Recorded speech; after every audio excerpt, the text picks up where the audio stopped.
Hey guys, how's it going? Michael Trey here. Today we're looking at Batman Dark Patterns, issues 6 through 8, doing a little catch up here. Cannot wait to share it with you. One of my favorite series. It is so good. Subscribe to my channel if you haven't already. Hit that like button and let's get right into it. Okay, so look how great these covers look together. It is so cohesive and it really speaks to the attention to detail and the forethought and the planning and just the overall quality of the series. It is so good. Batman Dark Patterns. So I've been covering a ton of Batman on my channel, and what the heck, if there's good Batman out there, I'm going to be reading it and reviewing it.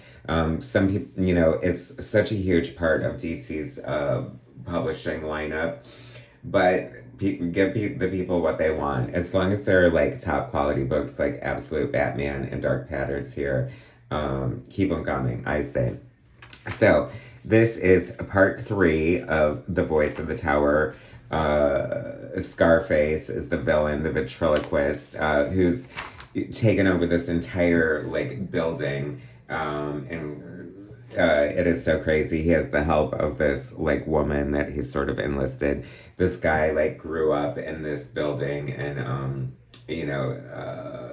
became a villain because of it, sort of like a tortured Batman villain. Look at the art in this book. It is so amazing. Hayden Sherman is just like a revelation. I was unfamiliar with Hayden's work before this and Absolute Wonder Woman, which he's also absolutely killing it on. The imaginative page layouts, the design work, the perspective, just the overall aesthetic of this book is gobsmacking. And that is also a huge credit to series colorist Fiona Terrell, who does an amazing job here. Like, what a great marriage of art and color. It is so good. This is definitely, once again, and I feel bad for saying this too, but I was unfamiliar with Dan Waters. I feel like he's probably big in some other media and came to comics, from what I understand. But anyway, his work is such quality and speaks for itself. It is like, this is like Batman if it were directed by David Fincher, I think, which, why has that never happened? That would have been so good, right? It's very Dark Knight detective. It's very grim and gritty. It's the underside of Gotham. I love the stylistic Batman we have here, the very large chest symbol and these sort of, what do they call them, boxer briefs in a way. That's never been done before. So Hayden is definitely putting his stamp on Batman here. This series is so good. Like, I hope everyone is reading it and it's getting the hype that it deserves. Like, it's just amazing. Like, just the different approach and sort of yet classic approach at the same time. It's like a classic modern take in a way. It has to do with the history of Gotham, and it goes deep with these characters. See what I mean about this perspective? It is so crazy, and the way he's doing like the panels spread across the page, and there in perspective as well. And it is no small feat to be able to pull this off and have it not look confusing. And it is, comic books are a storytelling visual medium, and Hayden is just a master of it. Like, there's so good. One of the precepts of comics is that if you take out the words, you should be able to still follow the story and see what's going on. And the storytelling is so clear and concise. It is amazing. It was such a great, satisfying end to this first story arc, or this first story arc that we're wrapping up here today. And then we go on to issue 7 that starts I don't know how many parts it is, but we're in balls deep in the Pareidolia story. Pareidolia is seeing patterns where they don't exist. So this arc is Batman trying to look past the false patterns. And, if it's just your mind putting together a face, then maybe it doesn't mean anything, right? It has more to do with you than it does with the actual evidence, I guess. So this takes place in the Rookery. Like, have we ever heard of the Rookery in Gotham? I don't know. But it's like like Gotham feels like it's already a shithole, and the Rookery is like the shithole part of Gotham. There was an earthquake there, and they sort of half-ass fixed everything, and then just kind of left it to its own devices. Batman doesn't go there. Criminals don't go there. It's like horrifying. So look at this beautiful art once again. So gorgeous. Let's see. Since I glazed over the... Okay, maybe we're gonna... Okay, we are getting credits page 2. Okay, so I love... this is very classic Batman too. I love, him and Wayne Manor, the relationship with Alfred. I love that Alfred is not just his butler, but very integral to the, helping him solve cases, and he's very involved. Obviously, I said a Joker face. I really respect and admire when Bat writers resist the urge to use the Joker, and we haven't seen the Joker yet. Maybe we will in the big finale, and kind of would be okay with it at this point because, who doesn't want to see their version of the Joker here? DC Comics presents Batman Dark Patterns, Pareidolia, Part 1. Dan Waters, writer, Hayden Sherman, artist, Triona Farrell, colorist, and Frank Kovic, letterer. So, this is, very story-driven. This is so great. Like, him entering the Rookery and just, encountering these, really, lower element. He encounters this homeless guy, and who's has an astrophysics degree, who's about to eat a rat. See, that's what I was it kind of struck me that in a way Batman kind of sucks because he's billionaire Bruce Wayne. So why doesn't he just solve poverty in Gotham once and for all? Arguably he could do it with his money, right? Isn't that the evil side of billionaires, is that they could help everybody, but they don't.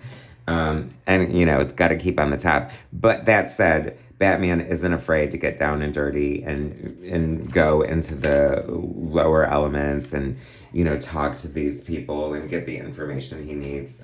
The perspective is just crazy. I can't even imagine, how big Hayden's artboard must be to find these crazy, vanishing points of perspective here, but I would love to talk to him about it. So Batman finds this body, and this is very David Fincher 7, right? Finds this body and a dryer and this old laundromat in the Rookery, and, it's trying to be disguised by fire. He's working with this weird, forensic doctor who has a dark secret that we're getting closer to learning. I think we find out soon that he got fired from his position, and Batman didn't know, and he's been working with him. Okay, this took me right out, and I know I'm probably the only person reading who thought this, but Alfred waking up Bruce and is that a pup tent? Do we have Batwood? Is that Morningwood, or am I just, I don't know, reading into it? It wouldn't be so far-fetched because we have seen the Batwing before, right?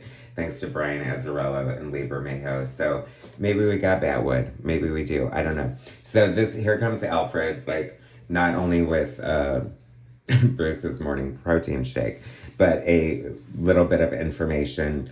Bruce tells him something about the case, and he's like, oh, that reminds me of this old tale from the old gangs of Gotham and the history here. And so they're sort of putting the mystery together. He's like, no, I'm not going to look for the patterns that aren't there. I like that the storytelling is amazing. Alfred reading from this book and then them sort of showing what's happening behind him at the same time. Great stuff. Very fresh, imaginative. This is always interesting. I cannot recommend this book enough, I'm telling you. Back into the Rookery. This stood out to me as such an amazing display of storytelling right here. It just reads like a storyboard in a movie. It's perfection. So he encounters these shady people, and this guy here stops right just short of going to the Rookery, and he's like, why weren't you going to go in there? And he's like, because it's scary. The Rookery is scarier than you are. So what else? We got them. I love younger Commissioner Gordon. I feel like there's always signs that you can tell, sort of like this is earlier in Batman's career. Although he does seem so like on point and well established at the same time. But you know, Gordon has red hair still, so that's a signpost. And then I don't know. So we're just getting started in this Pareidolia story, um, and he sort of you know makes a plea to the people in the shadows watching him, saying like, "I will help solve your problem. I will you out of here," not realizing that he may be part of the problem. Right? Pareidolia Part 2, Issue 8. This is fun too. Like I said, it's always keeping it fresh. So they're using like newspaper headlines to sort of tell the story about how Batman's been sort of terrorizing the Rookery in a way, like looking for information about this latest crime. And he's like they're still trying to extract information from this corpse, and they don't know what's going on. Batman's annoyed by these articles of him terrorizing the Rookery, so he confronts the writer, and I love it. This is like so crime noir. This is so Dark Knight Detective. This is so Batman. I love it. It's so beautiful the way this is colored. It's just such a fun scene. And he was like, "You took the bait. Here you are. Da da da. This, that, and the other." Oh, and then he's the one who sort of tells him that the doctor got fired from the Florida. Of course, he's from Florida, so you know, take that for what it is. Let's see. And then Batman just keeps coming back to the Rookery. You know, Gordon has even mentioned the fact that like 2 other murders have happened since, and he's like, "Oh, you'll solve them. You're fine. This is the one that needs my attention." Still looking for patterns. He has this fun moment with these kids who are sort of like spying on him. I love like this sort of, you know, Batman is like this mythic creature, and then when he encounters like kids who see him in real life and stuff and they're freaked out, I love it. So he's chasing them until he stumbles across this fresh grave. It is a fresh grave. It's an old box and it's empty. Dun dun dun. Who could it be? Like, I just love the twists and turns. Like, it's so fun. Colors look brilliant here. Another great page of storytelling, perfectly showcasing just the tools at your display when you're a comic book artist, and taking full advantage of them is such a great thing here. Why does Batman always keep getting shot? Like, shouldn't his cape be bulletproof at this point? I feel like he shouldn't be able to get shot in the back through his cape. Like, it should be tougher than that, right? So then he goes and finds the shooter, and he's like, you should have run. He's like, those days are past me. Come to find out, spoilers, you know, he has something to do with the old gangs of Gotham. He has something to do with the story. I don't really want to spoil it for you because it's so story driven. And he sort of just explains his legacy, lineage situation, and how Batman should have just stayed the hell out of it.